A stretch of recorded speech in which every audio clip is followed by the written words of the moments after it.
Welcome to our TackleShare video series on fishing basics. Today we are going to show you a basic hook, bobber, and worm setup. This setup is perhaps one of the most widely used and versatile fishing techniques, along with the jig setup. This technique works particularly well with young and beginner anglers who are just looking to catch a fish. Check out our knot tying videos to see how to tie your hook onto your line. We already have a hook tied onto this line, so let's just get right into it. To hook a worm, you should really be using a worm that is the length of your hook or a little bit smaller, or else you're just feeding the fish. So it is important that you add a sinker to your line as well, a few inches above where the hook is going to be so it sinks properly. So when I am hooking my worm onto my hook, I like to pretend that my hook is a foot and the worm is the sock. So I start from the end of the worm lengthwise and I feed it onto the hook, like so.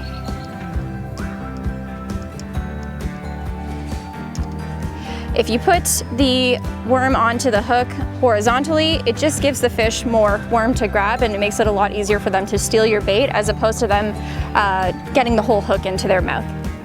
If you're ever wondering how high up you should place your bobber, it all depends on how you want your bait to sink into the water. You should assess the water first and your fishing location to determine this. For example, the higher up you want the bobber, the deeper the bait will sink. So to put the bobber on the line, you are going to want to hold the line vertically, how it would be sitting in the water. Then you are going to take your bobber. The white side should be up in the water and the red should be down. If you see that the bobber has a little extension on the top of it, you can actually push this down and it reveals the hooks in the bobber. So what we want to do is we want to take that first hook and we want to feed our line through it.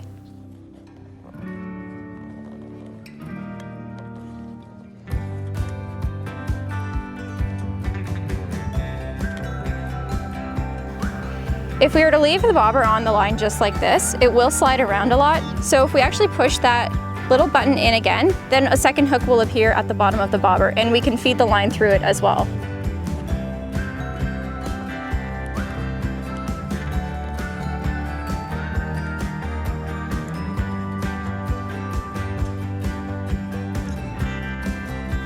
So there we have it. If we were to cast, this bobber would be sitting on top of the water with the white side up and the red side facing down.